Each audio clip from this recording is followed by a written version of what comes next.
cities across the country bracing for a second night of protests after the acquittal of Kyle Rittenhouse. From New York City to Chicago to Portland, where police declared a riot after some in the crowd damaged buildings and threw things at police officers. The demonstrations happening after a jury found Rittenhouse not guilty of all charges connected to a shooting in Kenosha back in 2020. I want to go to my panel now. And David, I want to talk to you first. You know, yesterday, one of the head of the NYPD actually texted me shortly after the verdict that the entire personnel under the NYPD were ordered to stay on shift for fear of backlash. What say you?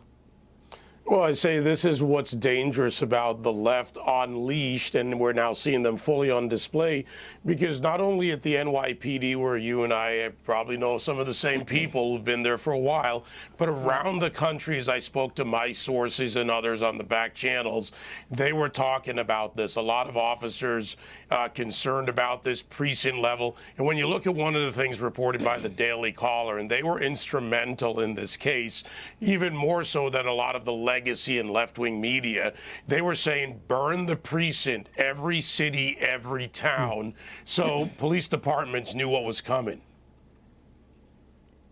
Tammy, I don't know if you agree, but my thought on this is that the reason for the backlash has to do a lot with all the misinformation being reported by several media outlets. They're now trying to backtrack their reporting.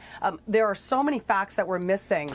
Case in point, many Democratic politicians questioned whether, Rittenhouse was there in Kenosha the night of the shooting. It turned out he was already in Kenosha. He had family there, including his father. The gun was also in Kenosha. It also turns out the gun was not illegal, which is why the minor carrying a weapon charge was dropped. He was working in Kenosha. All of this is what has enraged America. Well, but look, I think I would disagree in some sense that it's like any excuse. When you talk about Portland is upset and Portland is burning things down, what's new, right? It's like any excuse. And they don't care about the facts of the matter. They never have, even about the police. As the police have been effectively de facto defunded in so many of these cities, things have gotten worse. And that's fine with these individuals. I mean, look, I think that what has also made this a bigger problem, and I think you guys might agree with this, are the comments by office holders, like here in New York.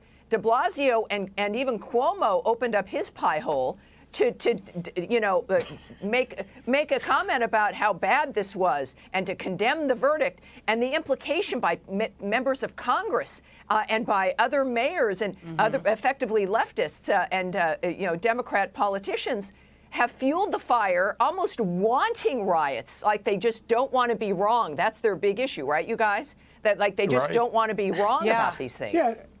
Well, they're not backtracking. and they're Charlie, actually doubling down and tripling down, Julie, if you think about it. And Tammy, Charlie, hi, good to see you. But they're doubling down and tripling down. They're pushing the lie, and it's gone international. This is a very dangerous thing. Charlie, first of all, she's talking about Democratic politicians and members of Congress, but it's not just members of Congress, it's the President of the United States, because when this happened during his election, during his campaigning, the President called him a white supremacist. He could actually be, found guilty for defamation. I mean, it's an actionable comment that he made. Yeah, no, and I think that a big reason you're starting to see the media sort of backtrack on a lot of this stuff, they're trying to clean up a lot of the things that they said, because things just got real here. Because you've got a guy who is suddenly, not only is he not a white supremacist, and there's never been any evidence for that in the first place, but he's also been found not guilty. So we don't know exactly where all of this goes from here, but I can guarantee you, Kyle Rittenhouse has an opportunity to sue the living daylights out of a lot of people for defamation, and he's going to win. By the time this is all over with, he's going to be a very wealthy man. Can I add something there? One of the funniest comments on Twitter was that Nick Sandmann and Kyle Rittenhouse have agreed to share custody of CNN. I mean, this is when you're looking at who's been suing and as though they didn't learn anything from before.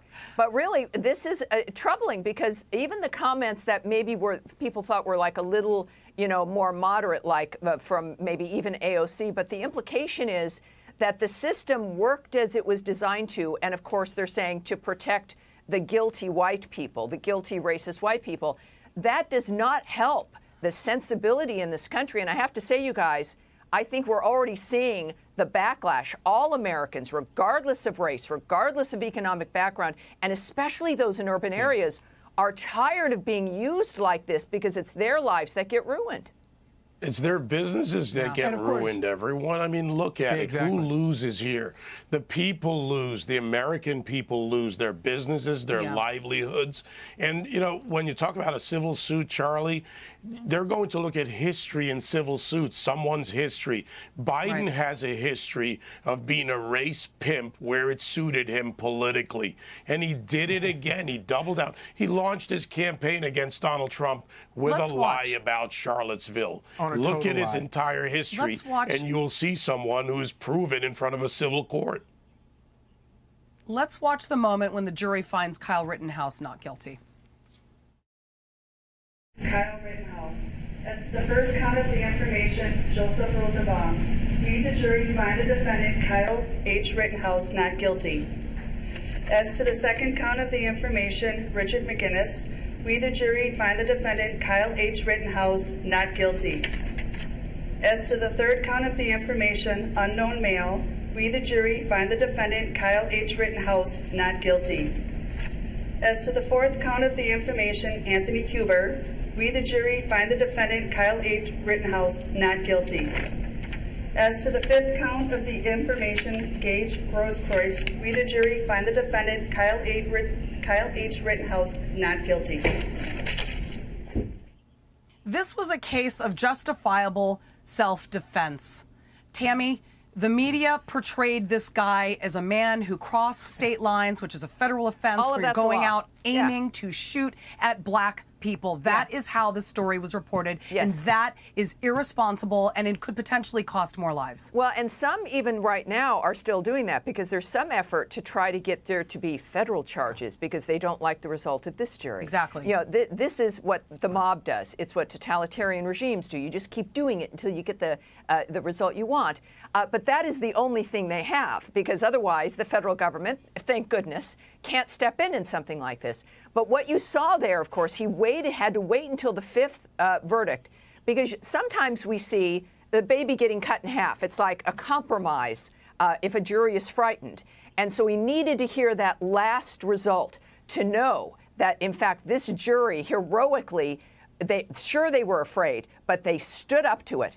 They didn't let go, and they did the right thing. And that's where you saw the collapse, is that finally when he knew this. But, you know, this is where you've got the mob trying to still maneuver this. This is what, and this is backfiring, Julie, I'm telling you, that this is what Americans aren't liking. This is not American. It is not the American way. It is not what our system is supposed to be. And we're going to see that as a result, not just in elections, but I think the tone in the country now, I believe, will stop the federal government from attempting to have a do-over. And, you know, I think that is a very, very real possibility when you stop and think about the degree to which President Biden, from the very top, has politicized every aspect of this. The idea that federal charges could be brought against him that's not just some sort of fantasy thing. I think I honestly believe that this Department of Justice, this administration, is 100% capable of doing something like this in order to push their crazy political agenda into every aspect of this government. And it's terrifying. They're criminalizing parents who are speaking up. This is why our tone, the response of the American people, has got to stop them